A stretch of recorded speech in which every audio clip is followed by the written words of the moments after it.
প্রধানমন্ত্রীর চারপাশে এরা কারা? বাস্তব কথা হচ্ছে, জামাত ছাড়া তারেক রহমানের কোনো বিশ্বস্ত মিত্র নেই। Believe it or not. দর্শক, একটা খবর যে শরিক দলগুলো শীর্ষ নেতাদের সঙ্গে বৈঠকে বসবেন তারেক রহমান। তা বিএনপি তো বিএনপি দল হিসেবে আছে, কিন্তু তার মিত্র চারপাশে আলাদা কারা? এই শরিক দলগুলো। শরিক দলগুলোর এরা কারা? দল হিসেবে বিএনপি যথেষ্ট শক্তিশালী বা বড়, এটা ঠিক আছে, তারেক রহমান সরকার আছেন, ভালো থাকেন 5 বছর। কিন্তু শরিক কিংবা মিত্র নিয়ে যদি আমরা কথা বলি, তারা কারা? এরা কেউ বিএনপির বন্ধু নয়। এরা সুযোগের কারণে এখানে এসেছে, সুযোগ শেষ এরা চলে যাবে। আদর্শিকভাবে এরা বিএনপির শত্রু, এরা বিএনপিকে ধারণ করে না। এর স্বার্থের টান বাজলেই দেখবেন যে সম্পূর্ণ সাথে সাথে 360 ডিগ্রি ঘুরে যাবে।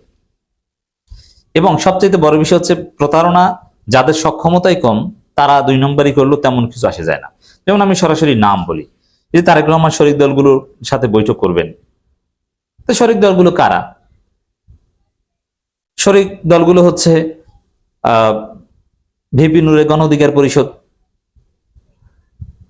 শরিক দলগুলো হচ্ছে জোনায়েদ সাকির গণসংহতি আন্দোলন। এই তো, এছাড়া এর চাইতে বড় শরিক কারা আছে বলেন? এই 2 জনকে নিয়ে বলে। আরো অনেক ছোট ছোট শরিক আছে, তাদের নামও আপনারা জানেন না। বিপ্লবী ওয়ার্কার্স পার্টি আছে, তারা তো এরকম কিছুই করতে পারেনি। কিন্তু বিএনপির প্রভাবশালী শরিক হচ্ছে জোনায়েদ সাকি আর ভিপি নুর। আচ্ছা, তারেক রহমান যদি বিপদে পড়েন, মিত্র হিসাবে, নিজ দল তো আছেই তারেক রহমানের পাশে, মিত্র হিসাবে ভিপি নুর আর জোনায়েদ সাকি তারেক রহমান কি এমন উপকার করতে পারবেন? আবার মিত্র ছিলেন ববি হাজ্জাজ, এরা এখন বিএনপি হয়ে গেছেন, এদের কথা বাদ দিলাম, এরা এখন সরাসরি বিএনপি। কিন্তু আলাদা দল হিসাবে ভিপি নুর কিংবা জোনায়েদ সাকি তারেক রহমানের কি এমন উপকার করতে পারেন? কোন জায়গায় জাগিয়ে তুলতে পারবেন?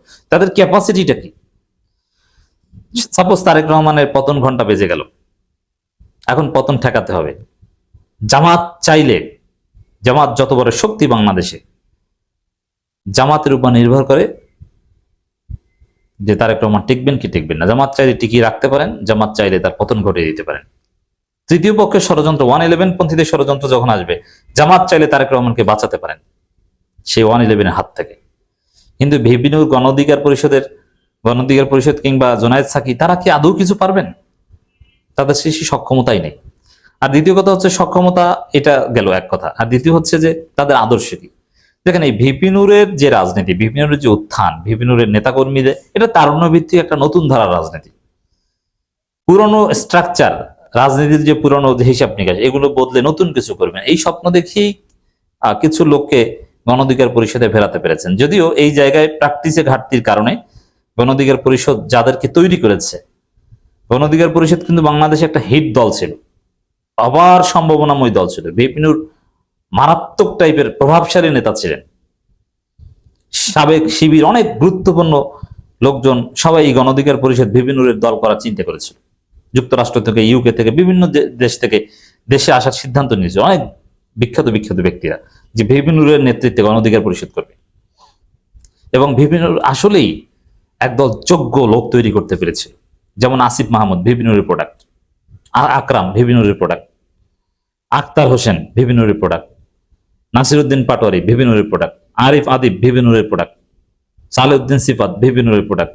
এরকম আপনি আজকে এনসিপির গুরুত্বপূর্ণ যত নেতা দেখেন, প্রথম সারি সবগুলো ভিপি নুরের প্রোডাক্ট। নাহিদ ইসলাম, ভিপি নুরের প্রোডাক্ট। তো দর্শক,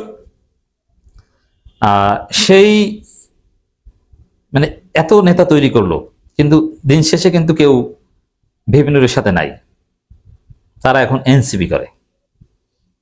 কারণটা কি? কারণটা হচ্ছে যে ভিপি নুরের রাজনীতি, বা এই যে আসিফ, নাহিদ, বা আমি যাদের নাম বললাম, যারা সরাসরি ভিপি নুরের হাত ধরে রাজনীতি করেছে, আখতার, নাসিরউদ্দিন পাটোয়ারি, সরাসরি যারা ভিপি নুরের রাজনীতি করেছে। নাসিরউদ্দিন পাটোয়ারির এক পর্যায়ে আবার এবি পার্টি করেছিলেন। যারা ভিপি নুরের রাজনীতি করেছে, তারা কেন তার সাথে থাকেনি? কারণ তাদের স্বপ্ন, তাদের রক্তে হচ্ছে নতুন ধারার রাজনীতি, সংস্কার। তা ভিপি নুর এই জায়গাটায় ইস্তেকামাত থাকতে পারেননি। সংস্কার, নতুন ধারার রাজনীতি, এই জায়গাটা ইস্তেকামাত থাকতে পারেননি। পুরনো যে বুর্জোয়া রাজনীতি, দুর্বৃত্তায়ন রাজনীতি, ওগুলোর মধ্যে নিজেদেরকে বিলীন করে দিয়েছেন। যার ফলে ভিপিনুরের রাজনীতি নাই। ভিপিনুর এখন যা সরকারের পার্ট, এর চাইতে বেশি কিছু না। এখন কোনো কারণে যদি কালকে শুনেন যে ভিপিনুরকে মন্ত্রী পরিষদ থেকে তারেক রহমান বের করে দিয়েছে এবং কোথাও গণ অধিকার পরিষদের কাউকে কোনো সুযোগ দেয় না, সচিবালয়ে যেতে দেয় না, সরকারি সুযোগ সুবিধা কিছু দেয় না, এমনকি বিএনপি প্রোটেকশনও দেয় না, এলাকায় হাসান আল মামুন আবার ধাওয়ায়, দেখবেন যে সকাল পরের দিন থেকে জামাতের দরজায় গেছে এবং বিএনপিকে গালাগালি করবে, বলবে যে না এটা এরা আবার কারা, বিএনপি ভালো না, অমুক তমুক। জামাতের কাছে গেছিল না যখন হাসান আল মামুন মাইর দিয়েছে বিপিনুরকে, তখনই জামাতের মহাসমাবেশে গেছে বিপিনুর, চরমনের কাছে গেছে, তখনই পিয়ার পদ্ধতিতে নির্বাচন চেয়েছিল, আরো কত কিছু। দেখেন ভিপিনুরদের পোল্টি মারা এটা সময়ের ব্যাপার, তারা বিশ্বস্ত কোনো, এটা যার স্বার্থে আছে আছে, নাই নাই। বরং ভিপিনুরদের রাজনীতি টিকিয়ে রাখতে হলে নতুনদের সাথে তরুণদের সাথে মিশতে হবে, ওই জায়গায় তাদের ভবিষ্যৎ। এই জন্য ভিপিনুরদের জন্য যথেষ্ট সম্ভাবনা রয়েছে তারা সেদিকে যাবে, এনসিপি বা জামাত এই নতুন ধারা রাজনীতি যারা করে সেদিকে যাবে সম্ভাবনা। এই যে তারেক রহমানের কোন বিশ্বস্ত মিত্র মধ্যেই পড়ে না।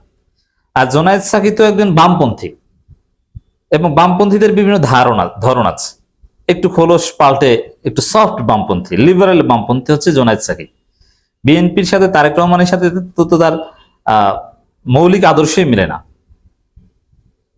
অর্থ মন্ত্রণালয় থেকে জোনায়েদ সাকিকে কেন সরানো হয়েছে? বিএনপির আকীদা হচ্ছে ফ্রি মার্কেট ইকোনমি, আর জোনায়েদ সাকিরা ফ্রি মার্কেটকে বলে সাম্রাজ্যবাদ, আমেরিকাকে গালি দেয়। তারা বামপন্থী রাজনীতি ধারণ করে এখনো। তা বামপন্থীরা কখনো যেই বিএনপির আদর্শ ফ্রি মার্কেট ইকোনমি এবং ইসলামী মূল্যবোধ, তারা বিএনপির মিত্র হতে পারে না। এটা ফর দি টাইম বিং, আজকে আছে কালকে নেই। দেখবেন যে এই জোনায়েদ সাকিকেও মন্ত্রী পরিষদ থেকে বের করে দেওয়া হলো, জাস্ট এমপি হয়েছে, কিন্তু বিএনপি আর চেনে না, কোনো শেল্টার দেয় না, সুযোগ সুবিধা দেয় না, দেখবেন যে উল্টা সুর নিয়েছে। এইটা হচ্ছে রিয়ালিটি। তো এই জায়গায় তারেক রহমানের বিশ্বস্ত মিত্র এখনো জামাত ইসলামী। কারণ জামাত মনে করে, হ্যাঁ জামাতের সাথে বিএনপি শত্রুতা, মারামারি, কাটাকাটি, আপনারা দেখেছেন চুয়াডাঙ্গায় লাঠি নিয়ে মারামারি, এমনকি জামাতের লোকজনকে নিয়মিত বিরতিতে দু একজনকে হত্যা করে তারা। কিছুদিন পর পরে জামাত নেতা বিএনপির হাতে নিহত হয়, শহীদ হয়। তারপরেও জামাতের বিশ্বাস এবং এটাই বাস্তবতা, এবং জামাত এটা ধারণ করে, এবং বিএনপিরও যারা জিয়াউর রহমানপন্থী, খালেদা জিয়াপন্থী, তারাও এটা ধারণ করে যে বাংলাদেশের স্বাধীনতা সার্বভৌমত্ব টেকাতে হলে বিএনপিকে দরকার, সাথে জামাতকে দরকার। বিএনপি জামাত মৌলিক জায়গায় এক না থাকলে ভারতের হেজিমনির বিরুদ্ধে বাংলাদেশের স্বাধীনতা সার্বভৌমত্ব রক্ষা করা সম্ভব নয়। এজন্য তারেক রহমান বিপদে পড়লে, ভারতপন্থীরা যদি কখনো তারেক রহমানকে হঠাতে 111 টাইপের ষড়যন্ত্র করার চেষ্টা করে, দেখবেন যে তারেক রহমানকে বাঁচাতে সবার আগে ছুটে আসবে জামাত ইসলামী। লিখে রাখেন।